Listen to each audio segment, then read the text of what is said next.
আসসালামু আলাইকুম, কেমন আছেন সবাই? শুরুতে দেখাচ্ছি এই যে কে কে চেনেন এই গাছটা বলেন তো? এটা হচ্ছে মানি প্ল্যান্ট গাছ।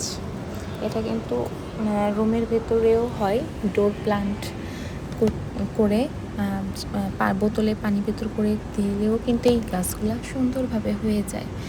তো এই যে আমি নিচে আসছি একটু আমার বড় মেয়েকে নিতে, স্কুল থেকে আসবে এখন।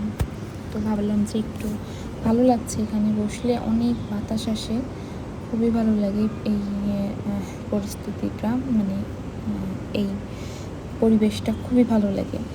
তো এই যে আমার মেয়েকে নিয়ে চলে আসছি।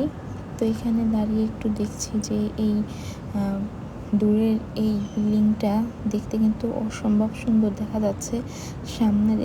সামনে কিন্তু ফাঁকা জায়গা আছে, জানি না এটা এই ঘাস রিয়েল নাকি আর্টিফিশিয়াল জানি না, কিন্তু গাছগুলো কিন্তু রিয়েল, দেখতে কিন্তু ভালোই লাগছে।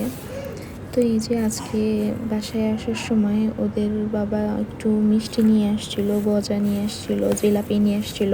তো সেটাই আমরা অনেক মজা করে খেয়েছি। একটা খুশির উপলক্ষে এই মিষ্টিগুলো এনেছিল, যদি সম্ভব হয় পরে অবশ্যই আপনাদের সাথে সেটা শেয়ার করব, এই আর কি।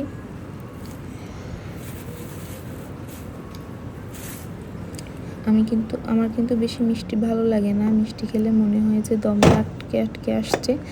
তারপর একটু যে চিতই পিঠা বানিয়েছিলাম, চিতই পিঠার রেসিপি আমি এখনও দেই নাই, জাস্ট একটু বানালাম এই আর কি, একটু ভিডিও করলাম, সেটাই আর কি সেন্ড করলাম ব্লগ হিসেবে, ছোট্ট করে দেখালাম। আর এটা অনেকেই দেখি বাংলাদেশে ডিম চিতই খায়, তো আমিও একটু ট্রাই করলাম, দেখলাম যে না বেশ হয়েছে। তারপর সন্ধ্যা থেকে একটু নিচে আসলাম, বাসায় সারাদিন বোরিং হচ্ছিলাম, তাই একটু নিচে হাঁটাচলা করছিলাম এই আর কি।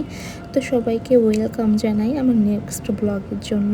সবাই ভালো থাকেন, আল্লাহ হাফেজ।